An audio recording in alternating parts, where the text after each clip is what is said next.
बिस्मिल्लाहिर्रहमानिर्रहीम। अस्सलाम वालेकुम। मैं हूं सुफिया खान। शामिल करते हैं headline. Army chief general Qamar Javed Bajwa का लाइन ऑफ कंट्रोल का दौरा, सपा से मुलाकात, जवानों के अज़्म हौसले और ऑपरेशनल तैयारियों की तारीफ की। मजीद कहा, मादरे वतन या किसी भी मुहिम जोई का मुंह तोड़ जवाब देने के लिए तैयार है।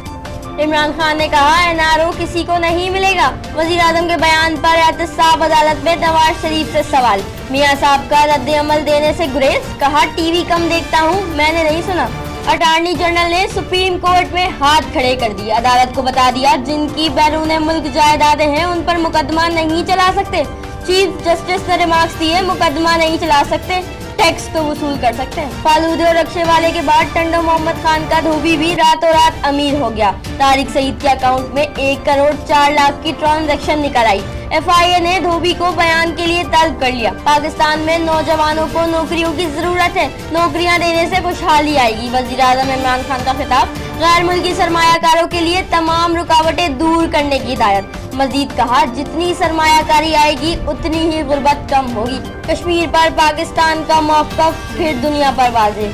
वज़ीर ख़ारजा शाह महमूद कुरैशी का कश्मीर सेमिनार से खिताब। कहा, भारत से ताल्लुकात मसला कश्मीर के हल के बगैर अच्छे नहीं हो सकते।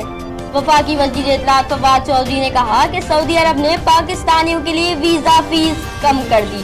सऊदी अरब में वीज़ा फीस 2000 रियाल से कम करके 300 रियाल कर दी गई। अपोजिशन की APC के लिए हुकूमत ने बिरयानी का ऑर्डर दे दिया, कंटेनर की ऑफर भी दे दी। वज़ीर इत्तलात फवाद चौधरी की अपोजिशन जमातों पर तनकीद। फजलुर रहमान का किरदार इस वक्त सिर्फ रोने का है। बोले, अपोजिशन रोना धोना बंद करे और पाकिस्तान के लिए इकट्ठे हों। फिर वक्त इतना ही। मजीद खबरों और अपडेट्स के लिए विजिट कीजिए हमारी वेबसाइट csnlive.tv। इसके अलावा आप हमें ट्विटर और फेसबुक पर भी ज्वाइन कर सकते हैं। देखते रहिए CSN।